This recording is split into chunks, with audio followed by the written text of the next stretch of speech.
Halo semuanya, Assalamualaikum warahmatullahi wabarakatuh. Bertemu lagi dengan Miss Aul di materi kimia. Kali ini kita akan membahas tentang bilangan kuantum. Guys, yang kita tahu bahwa atom tersusun dari proton yang bermuatan positif, elektron yang bermuatan negatif, dan neutron yang bermuatan netral. Kali ini kita akan membahas tentang bilangan kuantum ya. Tujuan dari pembelajaran bilangan kuantum adalah untuk menentukan kedudukan atau posisi elektron di dalam atom. Oke, jadi kemarin itu kita sudah membahas, kita sudah tahu di manakah letak golongan dan periode suatu unsur. Kalau kali ini kita ingin mengetahui bahwa elektron itu posisinya ada di mana, ada di kulit keberapa, dan ada di subkulit mana, kira-kira seperti itu. Nah, untuk menentukan bilangan kuantum yaitu dengan mendeteksi keempat nilai bilangannya ya. Yang pertama ada bilangan kuantum utama, kemudian bilangan kuantum azimut, ketiga bilangan kuantum magnetik, dan terakhir bilangan kuantum spin. Yang pertama dulu ya, bilangan kuantum utama. Bilangan kuantum utama atau N yaitu untuk menentukan di tingkat energi mana elektron berada, atau di kulit mana sih elektron itu berada. Yang kita tahu kan kulit itu ada kulit ke-1, kulit kedua, kulit ketiga, ya kan? Nah, dari situ kita bisa mendeteksi di manakah letak elektron berada. Yang kedua itu ada bilangan kuantum azimut atau L. Untuk menentukan di subkulit mana elektron berada. Nah, kalau subkulit itu kan yang kita tahu ada subkulit S, P, D, dan F ya. Yang ketiga, bilangan kuantum magnetik atau M. Itu bergantung pada nilai bilangan kuantum azimut. Nah, dengan membuat orbital atau tempat elektron, lalu mengisinya dengan panah elektron. Yang terakhir bilangan kuantum spin, yaitu arah perputaran elektron mengelilingi inti atom. Dengan syarat elektron itu harus terisi penuh. Elektron dalam orbital harus terisi penuh. Kalau panahnya ke atas, maka nilai S-nya itu adalah plus setengah, artinya searah jarum jam. Tapi kalau panahnya ke bawah, berarti nilai S-nya minus setengah, artinya berlawanan arah jarum jam. Kita lanjut ke contoh soal ya. Oke guys, kita langsung aja ya ke contoh soalnya. Nah, di sini ada subkulit S, P, D, dan F. Untuk subkulit S, maka nilai L sama dengan 0. Subkulit P, nilai L 1. Subkulit D, nilai L 2. Subkulit F, nilai L adalah 3. Nah, kita baca contoh soalnya. Tentukan keempat bilangan kuantum dari 9F. 9 adalah nomor atom dari fluorida. Nah, sekarang kita tentukan ya keempat bilangan kuantumnya. Untuk menentukannya, langkah pertama adalah kita membuat konfigurasi elektron dari 9F. Konfigurasi elektron dari 9F yaitu 1s2, 2s2, 2p, 5 ya. 2 ditambah 2 4, 4 ditambah 5 sama dengan 9. Sudah sesuai ya. Nah, sekarang kita tentukan bilangan kuantum utama atau N. Bilangan kuantum utama yaitu dengan melihat bilangan yang paling depan pada subkulit terakhir ya. Jadi saat konfigurasi elektron ini kan ternyata stop di sini. 2p5 ya. Ada angka di sini. 2. Itu adalah bilangan kuantum utamanya. Oke. Lalu L. L adalah bilangan kuantum azimut. Untuk menentukan bilangan kuantum azimut yaitu dengan melihat subkulitnya. Subkulitnya itu siapa? Ini dia. Ya. Subkulitnya adalah P. Terakhir saat konfigurasi ini stop di subkulit P. Ini adalah L-nya.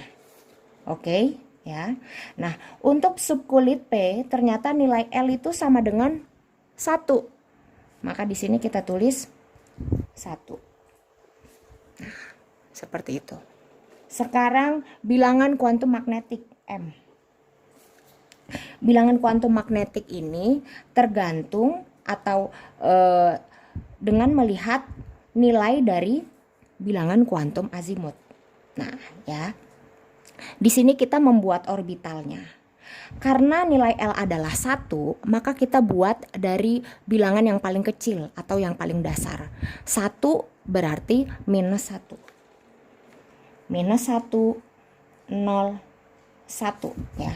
Bilangan kuantum azimut di sini 1, maka kita buat bilangan kuantum magnetik dari minus 1. Minus 1, 0, 1. Kita buat orbitalnya.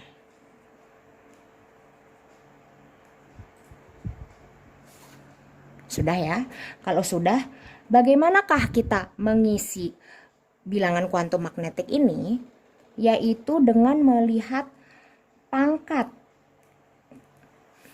pada konfigurasi elektron terakhir. Nah, ini dia. Nilai M adalah 5. Berarti kita mengisi orbital ini dengan panah sebanyak 5. Kita mengisi orbital ini dengan elektron sebanyak 5 elektron. Caranya adalah 1, 2, 3, 4, 5. Nah, begitu ya. Jadi syaratnya itu adalah kalian harus mengisi semua orbital ini dengan elektron dari awal sampai akhir. 1, 2, 3. Ya, jadi kalian isi dulu penuh semua orbital ini dengan tanda panah ke atas. Kalau sudah terisi semua, baru kalian ulangi lagi dari awal dan memasukkannya dengan tanda panah ke bawah. Oke, 1, 2, 3 ke atas, kemudian dimasukkan lagi dengan panah ke bawah 4, 5. Nah, jadi kalian mengisi elektron sebanyak 5 sesuai dari nilai pangkat yang ada pada konfigurasi elektron ini. 5 terakhir berhenti pada bilangan berapa? 0. Nah, berarti maka bilangan kuantum magnetik sama dengan 0. Itu ya. Sekarang nilai S. S bilangan kuantum spin. Terakhir tadi untuk sampai di angka 0 ini, sampai di bilangan kelima ini, arah panahnya kemana? Ke atas atau ke bawah? Terakhir ternyata ke bawah ya. Berarti kalian tulis S panah ke bawah. Kalau panah ke bawah, artinya itu adalah searah jarum jam atau berlawanan arah jarum jam. Kalau panahnya ke bawah, itu berarti artinya berlawanan arah jarum jam.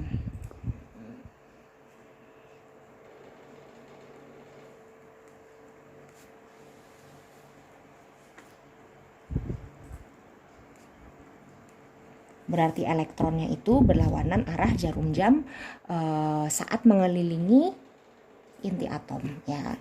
Nah, kalau panah ke bawah itu nilainya adalah minus setengah. Nah, kira-kira seperti itu ya. Oke, kita lanjutkan. Yang poin B.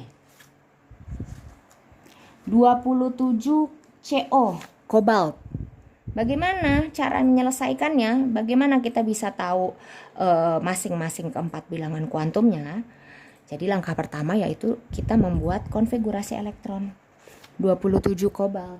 Bagaimana? 1s2, 2s2, 2p berapa yo? 2p6, 3s2, 3p6, 4S2 dan 3D7. Coba kalian hitung. 2 ditambah 2 4, 4 ditambah 6 10, 10 tambah 2 12, 12 tambah 6 18, 18 tambah 2 20, 20 tambah 7 27. Sudah sesuai ya. Nah, sekarang kita tentukan berapakah nilai n-nya atau bilangan kuantum utama. Nah, kalau seperti ini berarti kalian melihat apa ya? Kalian melihat ini dia, fokus kepada yang paling luar, konfigurasi elektron paling luar atau paling terakhir. Stopnya di sini ya. Lihat bilangannya. Ada angka 3, berarti itu sebagai bilangan kuantum utama, 3. Lanjut L. L itu adalah subkulitnya. Ternyata berhenti atau stop di subkulit D. Tandain D sebagai L. Lihat di sini. Nah, ternyata kalau subkulit D maka L-nya itu nilainya adalah 2. Taruh di sini berarti 2. Oke. Nah, sekarang M. M itu tergantung bagaimana L. Nah, jadi kita menggambarkan orbital itu tergantung dari seberapa banyak nilai si L ini. L-nya kan adalah 2. Berarti kita buat dari yang paling dasar, dari bilangan yang paling kecil, dari keadaan paling minus gitu. Kalau 2 berarti kita buat dari minus 2. Minus 2, minus 1, 0, 1, 2 gitu ya. Berarti kita mulai dari minus 2, mulai dari minus 2, minus 1, 0, 1, 2. Kita buat orbitalnya. Nah, ketika sudah membuat orbital, baru kita isi orbital ini dengan elektron begitu. Nah, untuk mengisi M ini yaitu dengan melihat ini dia ya, pangkat terakhir ternyata 7. Nah, sekarang kita masukkan orbital ini dengan elektron sebanyak 7. Kita awali dengan panah ke atas semua ya, kita isi sampai penuh. 1 2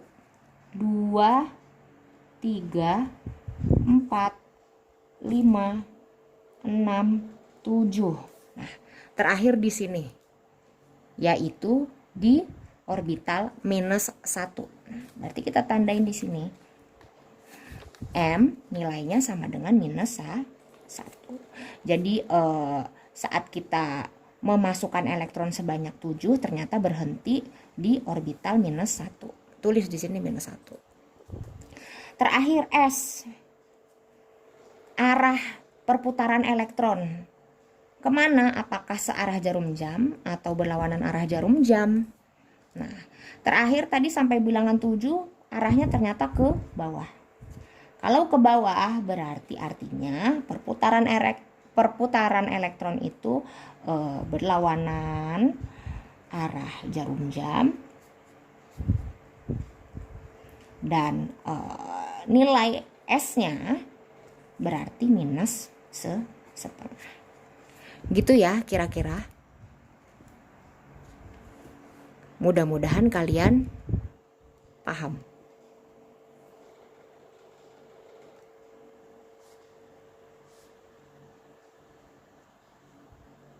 Thank you. Wassalamualaikum warahmatullahi wabarakatuh.